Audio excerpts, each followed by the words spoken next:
Então, nós vamos chamar a nossa convidada de hoje, a professora Larissa Ambrosano Parker. Seja muito bem-vinda ao nosso programa. Obrigada, Dominique, obrigada, Zahef.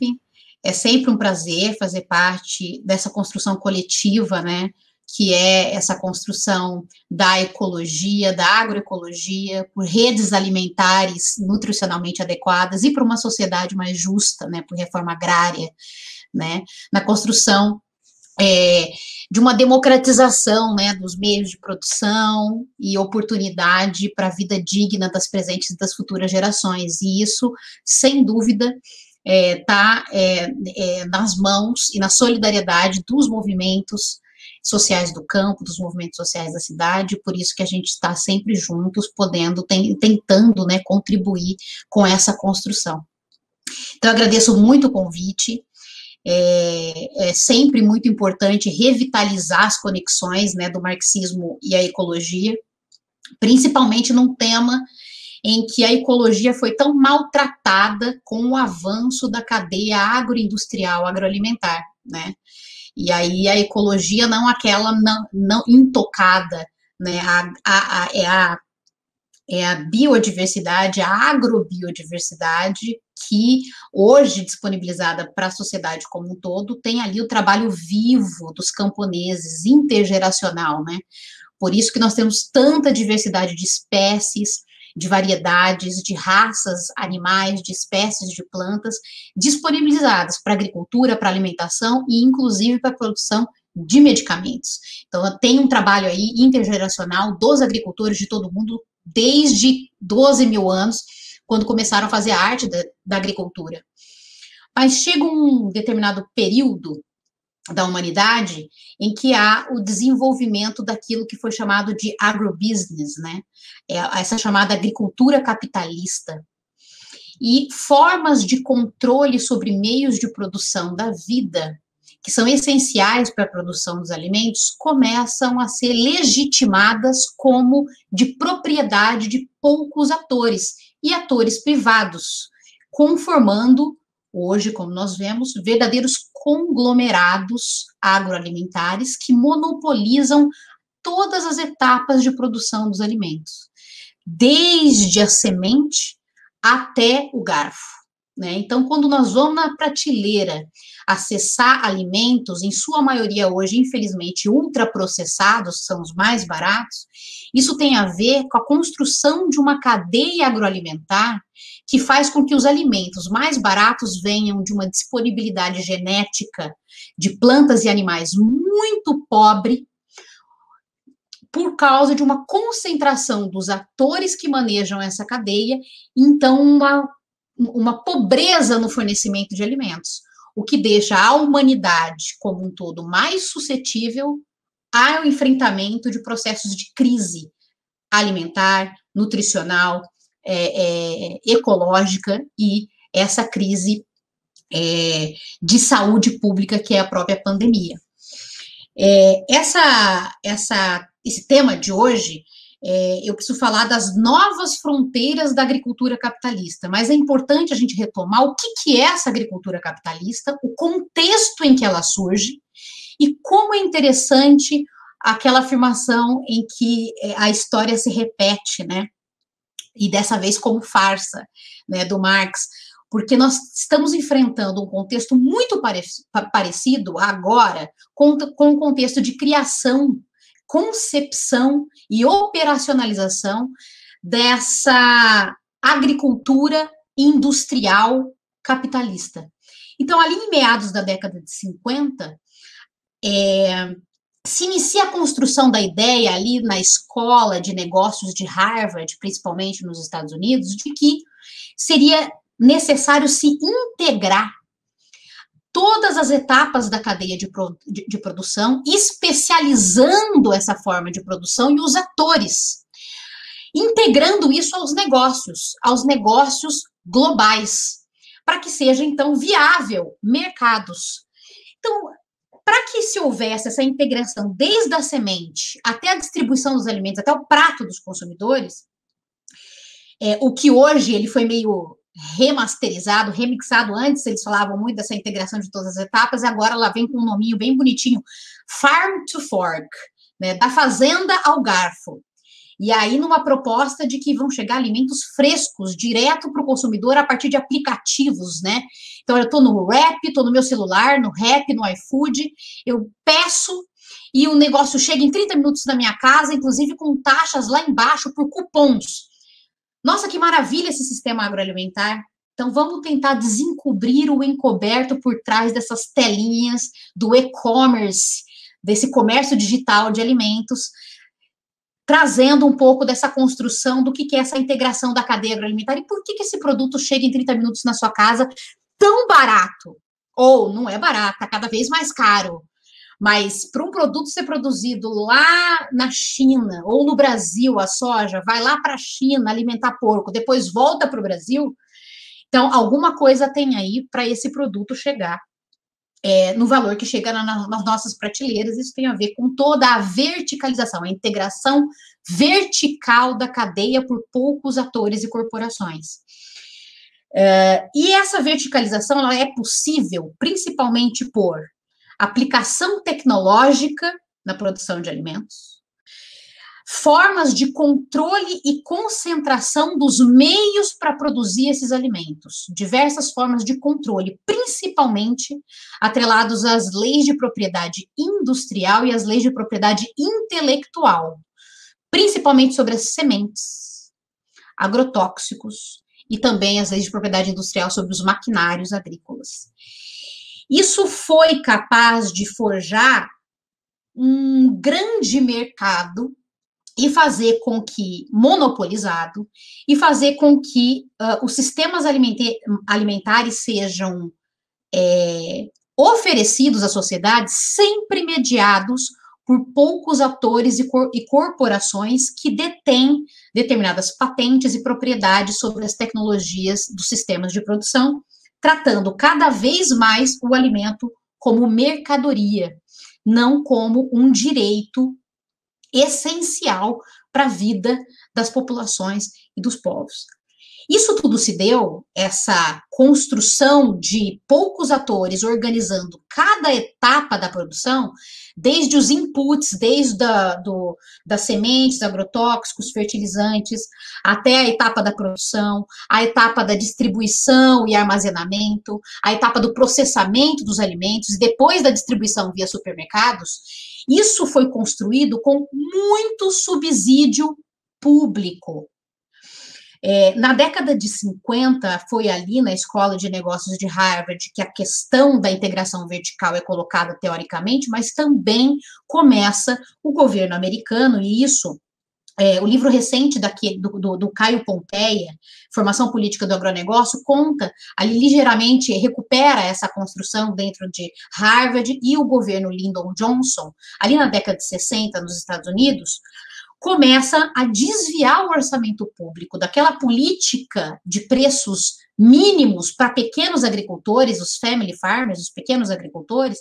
Isso começa a ser desviado cada vez mais para empresas, para que CNPJs começassem a tomar conta das etapas desta cadeia, desde a produção dos serviços para a agricultura, dos inputs, dos agrotóxicos, das sementes, até a distribuição de alimentos.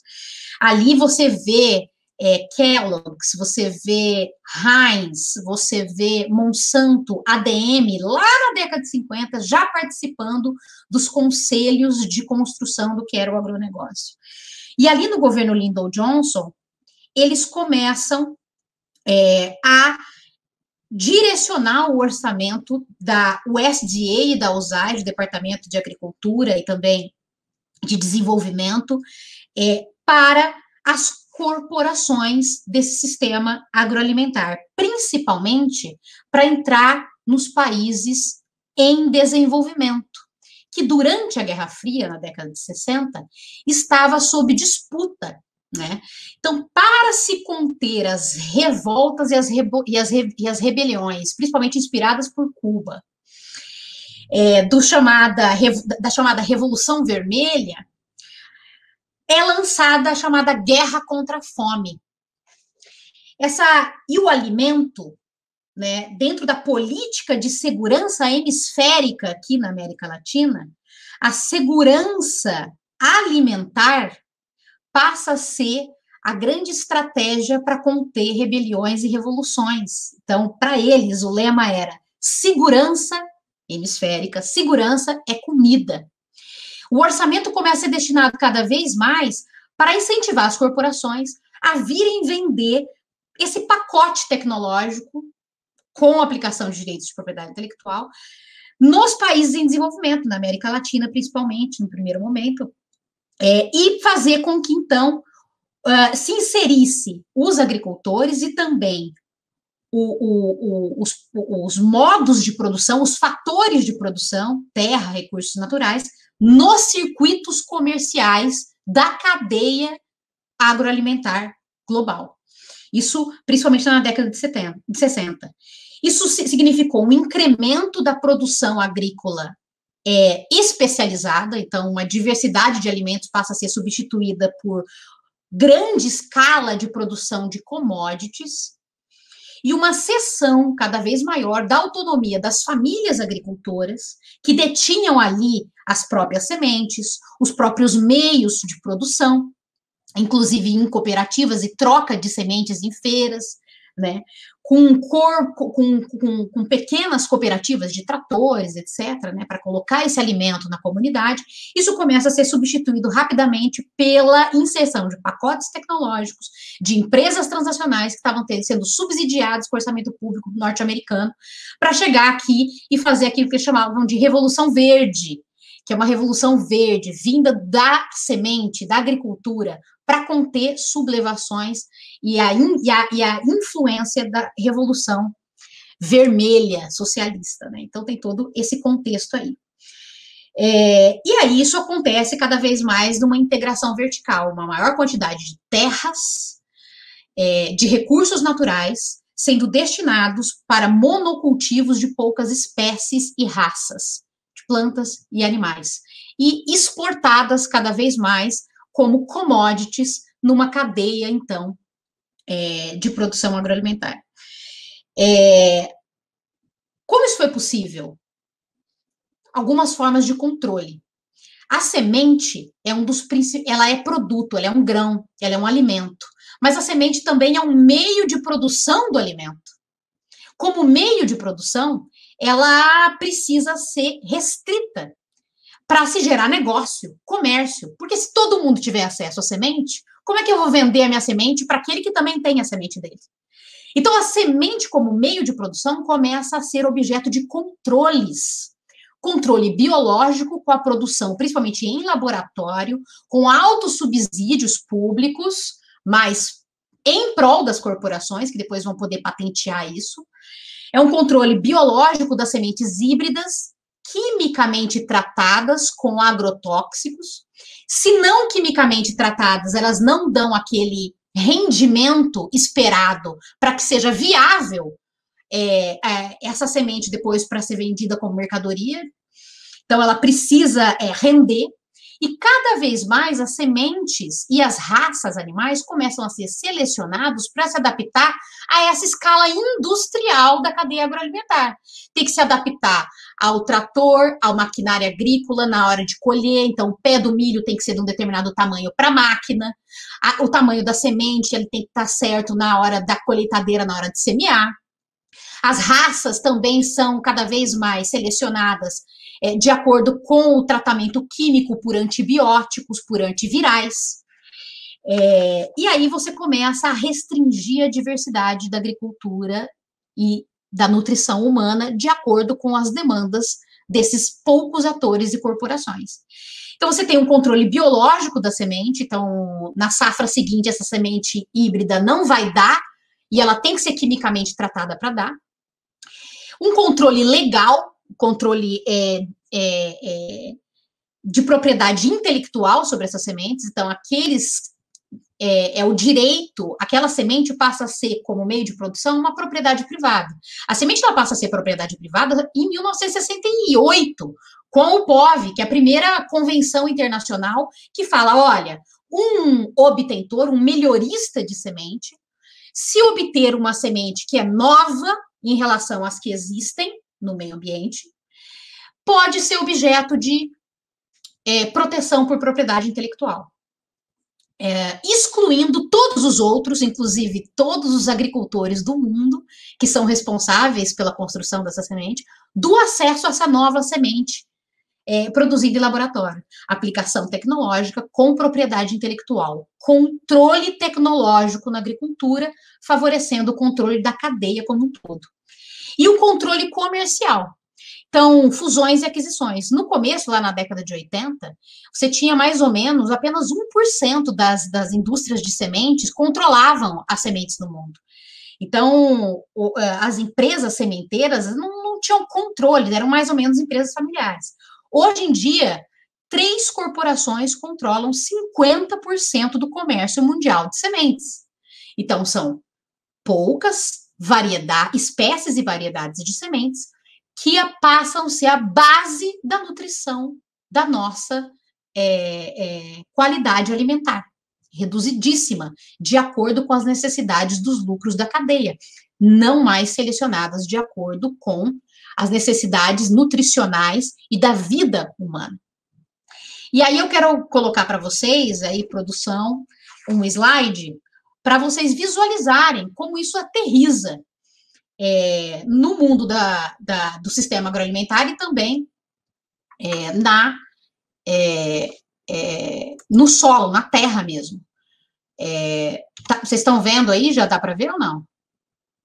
Beleza. Então, isso aqui é produzido pelo professor, deixa eu olhar aqui, que é o professor Philip Howard. Isso aqui, há 10 anos atrás, eu mostrava muito. Agora eu estou mostrando de novo porque a gente está exatamente nas novas fronteiras e a gente tem que recuperar o que foi. Vocês veem os pontinhos azuis? São empresas de sementes.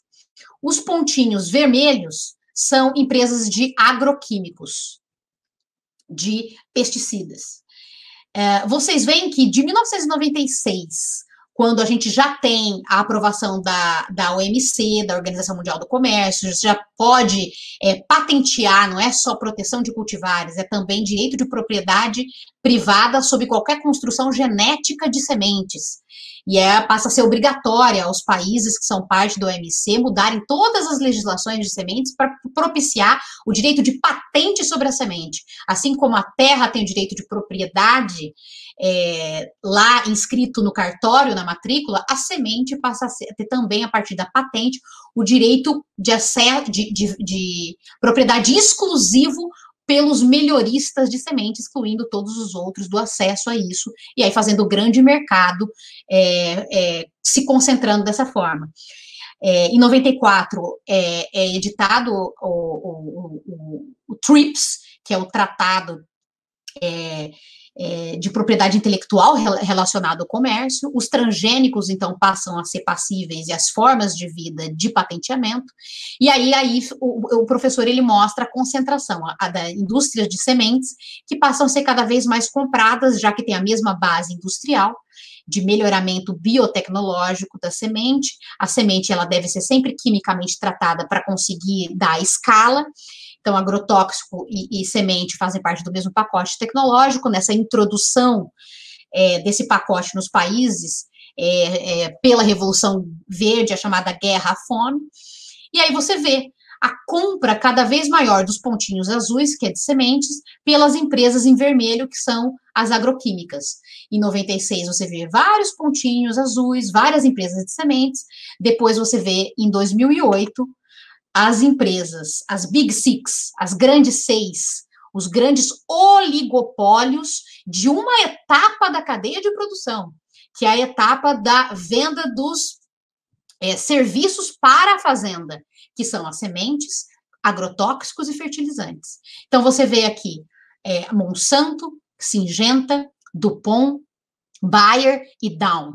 São as grandes, e a BASF, as 6 grandes, em 2008, foram adquiridas todas as empresas de sementes pelas empresas de agrotóxicos. Em 2018, você vê não mais as Big Six, mas as 4 gordas, além de ser as grandes, são gordas. Por quê? Porque aí você vê a Bayer, que também produz, e a Syngenta também, que produz fármacos, né? Você vê a Bayer comprando a Monsanto. Então, você vê aí, a Monsanto está aqui do lado esquerdo, a Bayer compra a Monsanto. A Syngenta é comprada pela ChenChina. A DuPont e a Dow também são fusionadas, e aí a Coterva é a grande. Então, elas se tornam gordas porque elas mesmas se fusionam nessa integração vertical da cadeia, e aí você tem um monopólio absoluto sobre a produção industrial, não estou falando da produção de sementes como um todo, mas da produção industrial de sementes e agrotóxicos. E aí, para vocês entenderem como isso se dá na prática, isso são dados de 2018, as sementes, as 4 que hegemonizam o setor de sementes a Bayer Monsanto, né, que é da Alemanha, tem 22% do mercado de sementes. Depois vem a Coterva, que é dos Estados Unidos, que é a fusão da Dow e da DuPont, com 19%. A ChenChina, ela compra a Syngenta, chinesa, tem 7%. Aí você vê também todo um jogo geopolítico que a China, pela primeira vez, entra nesse mercado. É um mercado de 41 milhões de dólares.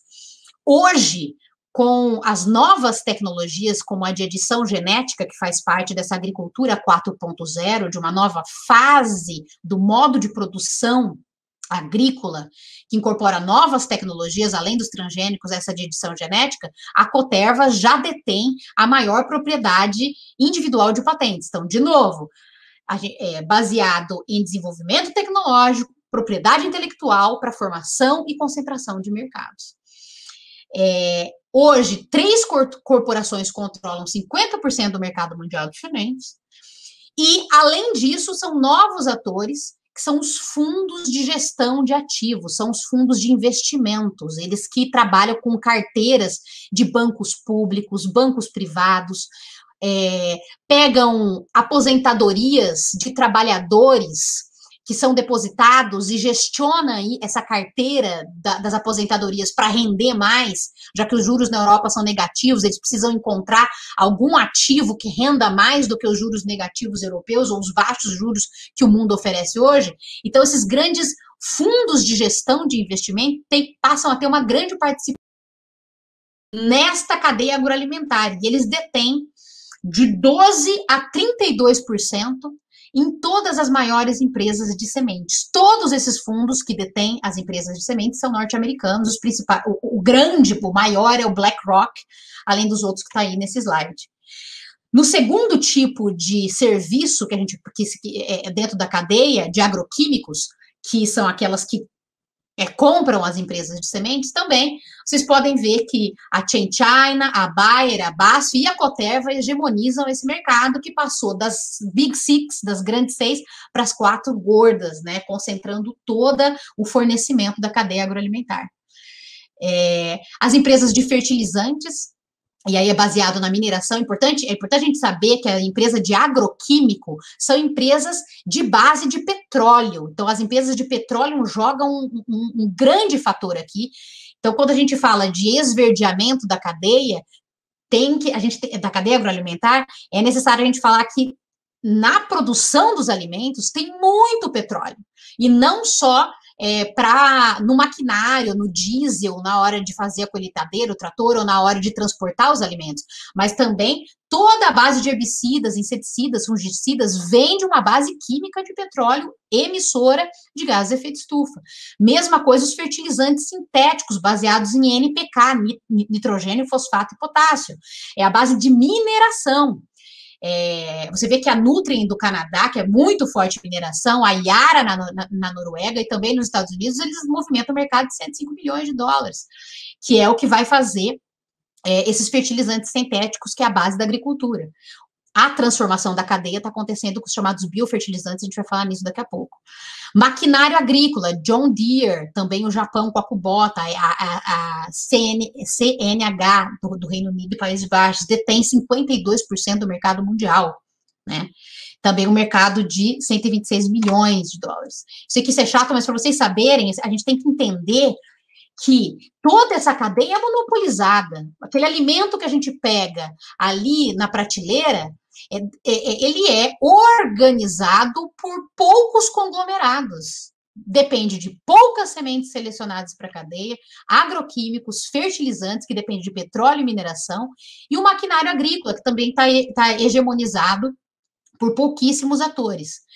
E também, depois, isso a gente está falando a montante da cadeia, ou seja, antes de chegar na fazenda, fertilizantes, herbicidas, sementes, aí você vende isso para o produtor, e aí entra o Brasil, que é o produtor, então até o produtor brasileiro, o agronegócio brasileiro, ele tem uma extração de mais-valia imensa por esses conglomerados. Até os grandes do agronegócio brasileiro têm extração de mais-valia absurda para pagar essas patentes. Imagina os pequenos agricultores, imagina o preço dos alimentos como seria se não tivesse todo esse conglomerado com patentes por trás da produção de alimentos. As comercializadoras são depois da produção. Então, vem a Cargill, a Cofco, que é chinesa, a ADM, são empresas que têm mais de 100 anos, estavam ali na concepção do agrobusiness na década de 50, formulando essa concentração da cadeia. E aí você tem as maiores também, que compram essas sementes, armazenam, transportam e processam também. As processadoras de alimentos são outras empresas, né, de alimentos e bebidas. A Nestlé detém 17% do mercado mundial, a PepsiCo, a Nestlé suíça, a PepsiCo, né, que é dos Estados Unidos, com 14%. A JBS é a única brasileira que chegou aí como processadora de bebidas e alimentos e carnes. Aliás, carnes, que está aí, a JBS como quarto. Aí tem a Tyson, a ADM, a Cargill, a Coca-Cola e a Heinz que estava lá na escola de negócios de Harvard, lá no início, no combate à fome, está aí como a 10ª maior processadora de alimentos e bebidas do mundo, um mercado muito grande, muito maior que o de semente, 450 milhões de dólares. E depois que chega no consumidor, está falando da semente ao prato. Então, vocês veem que tem poucos atores, se a gente contar aí mais ou menos 10 por etapa, né, são pouquíssimos atores. Na parte de sementes e agrotóxicos, são 3, 4, como a gente viu. E aí, quando a gente chega no varejo, nos grandes varejo supermercados, o primeiro é o Walmart, depois a gente vê aí todos, né, dos Estados Unidos e da Europa, num mercado absurdo de 8 bilhões de dólares. Todos isso são dados interessantes, está tudo em tabela, interessantíssimos, do ETC Group, Tecnofusiones.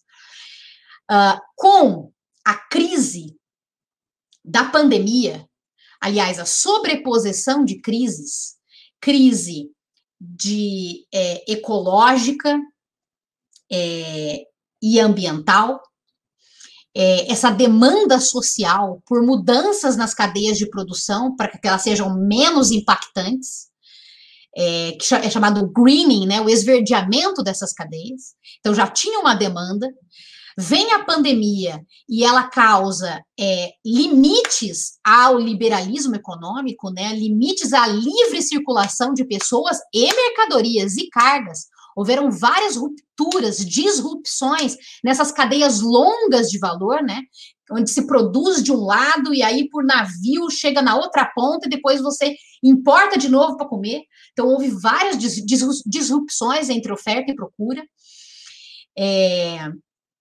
E aí você vê como a digitalização da economia, por conta desses limites físicos, cresce de uma maneira aceleradíssima. E não só a digitalização, mas a financeirização.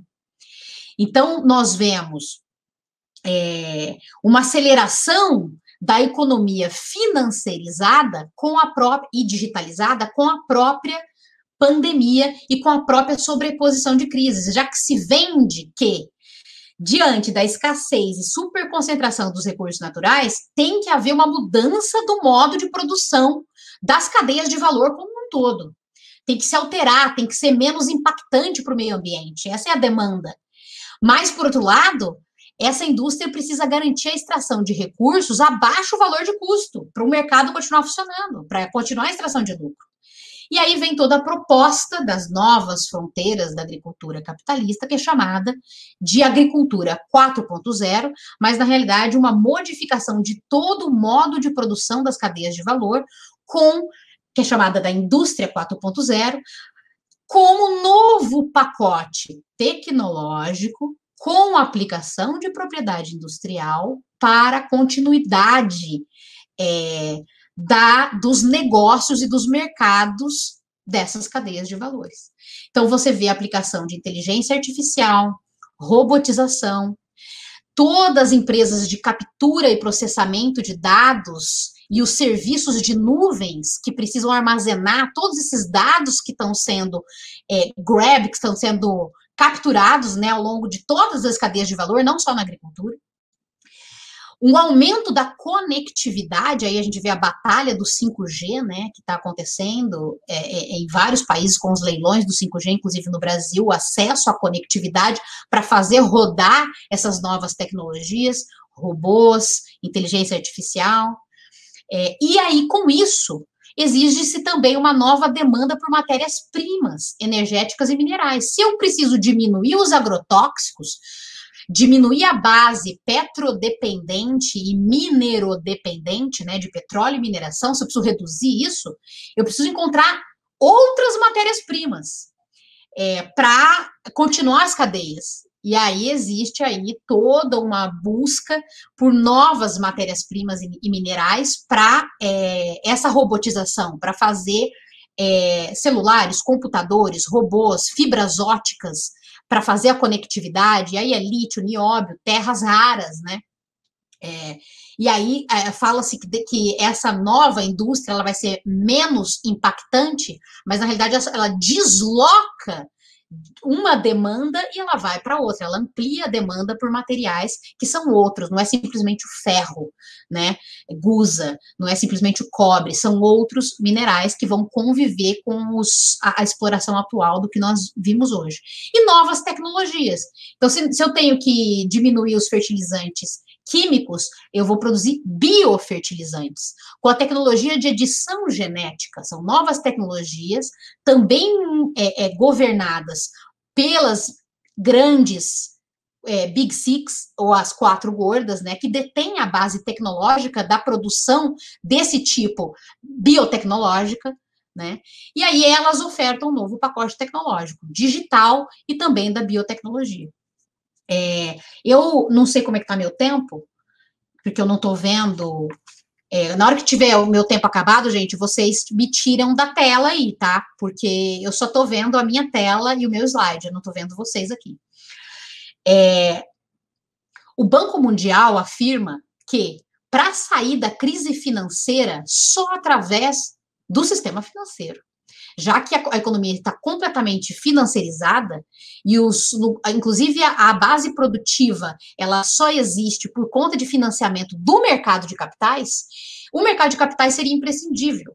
Então, para que essa financiarização da economia, aliás, da crise financeira, para que a gente saia dessa crise financeira, é preciso ampliar o mercado consumidor. E onde está esse mercado consumidor? Ele fala da financiarização do sem banco. É por isso que a conectividade ela é tão importante também para salvar a digitalização, a conectividade é importante para salvar o sistema financeiro. 1,7 bilhões de pessoas não têm banco, estão por fora do sistema financeiro. Então, eles avaliam que essa é uma grande oportunidade de fazer, incorporar novos consumidores ao mercado financeiro. Então, é preciso fazer a financiarização do sem banco. E sem necessariamente passar pelas agências bancárias, que exige CPF, que exige uma determinada comprovação de renda.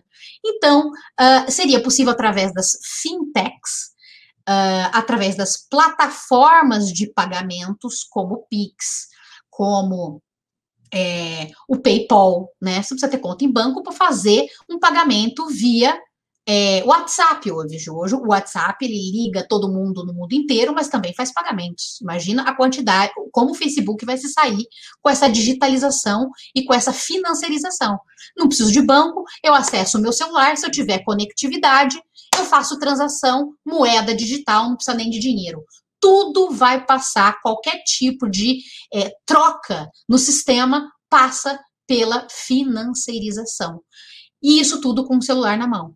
1,7 bilhão não tem banco, mas desse 1,7, 1,1 tem celular. O que falta? Conectividade. E é aí que entra as big techs, as grandes da tecnologia. Vem como uma nova etapa do sistema das cadeias de valor como um todo, de todas as áreas, e também da agricultura, em que, tendo 5G, tendo conectividade, superada a barreira da conectividade, você amplia a escala da economia financeirizada através desses meios de pagamentos e das moedas digitais.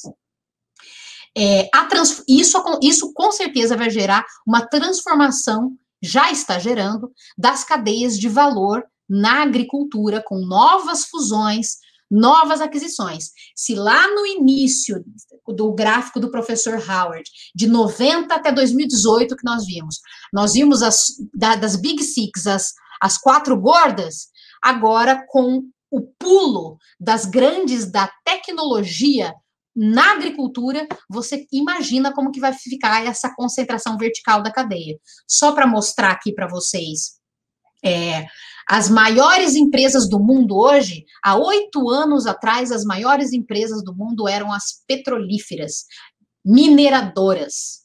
Hoje, as 4 únicas empresas que estão na casa dos trilhões são empresas de tecnologia de internet, e a Tesla, que eu não coloquei aí, que está em segundo lugar, que é da tecnologia de energia, né, dos carros movidos a energia em diversas formas, né? Então, você tem a primeira, a Apple, avaliada em mais de 2 trilhões, a Microsoft e a Amazon. Depois vocês veem que as corporações do sistema agroalimentar também estão entre as maiores empresas do mundo. A Alibaba, que é uma das maiores varejistas da China, em 9º lugar. O Walmart, em 15º lugar, que é uma grande empresa varejista dos Estados Unidos. A Nestlé, empresa processadora de alimento, em 20º lugar.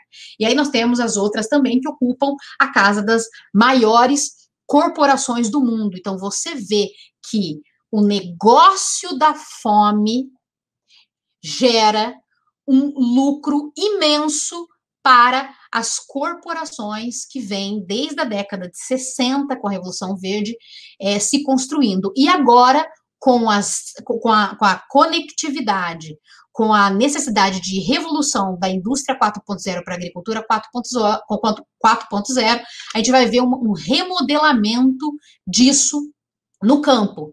Provavelmente, Microsoft, Apple, Amazon vão ter acordos de propriedade intelectual sobre os dados que as indústrias a campo captam do solo, do clima, porque as únicas que conseguem fazer armazenamento dos big data, dos dados em massa coletados, são as empresas de tecnologia. Microsoft, Apple, IBM, Amazon.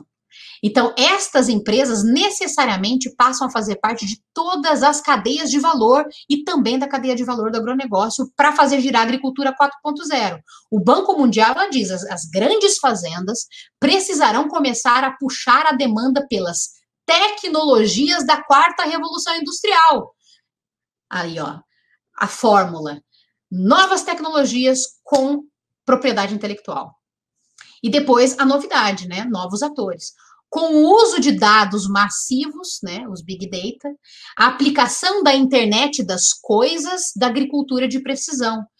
Um drone, sensores colocados em tratores, passam a captar dados massivos das fazendas, a quantidade de águas, a fertilidade dos solos, a qualidade das sementes, a mudança no clima. Esses dados captados, mais as informações dos agricultores nos aplicativos de celular, vão para as nuvens, o serviço de nuvens das Big Tech. Esses dados são processados a partir de acordos entre essas empresas e se cria um receituário agrícola. E aí, o crédito agrícola, o crédito agrícola e o seguro agrícola, assim como as pessoas têm esse reloginho aqui, ó, esse relógio que fica monitorando o pulso das pessoas, etc. Hoje em dia, os dados sobre pulsação cardíaca, qualidade de sono e tudo mais, está integrando, se compra dados da Garmin e de outras que produzem esses relógios, eles são comprados e eles vão para seguradoras, para o seguro de vida. E isso faz a pontuação para ver qual vai ser o valor do seguro de vida.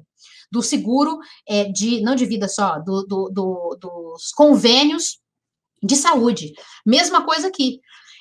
Se os agricultores seguem o receituário agrícola, de acordo com esse receituário digital captado pelas tecnologias, ele tem acesso ao sistema de crédito. Se ele não segue, ele não vai ter acesso aos sistemas de financiamento e mercados. Então, você tem aí, com a digitalização da agricultura, uma agricultura por contrato em escala massiva, porque você tem uma fusão aí, né, na realidade, de empresas, por exemplo, vamos pegar o exemplo do Quênia. Existe uma consultoria digital agrícola que tem parceria com a Syngenta. Essa consultoria ela é dada via WhatsApp, que é do Facebook, e ela é operacionalizada, os pagamentos, e ali, você tem a captura dos dados, esses dados, eles produzem recomendações, são processados nas nuvens, a recomendação agrícola de insumos favorecendo a Syngenta, já que essa consultoria agrícola tem parceria com a Syngenta, a compra e a venda dos insumos da Syngenta é feitas via a plataforma digital e por moeda digital.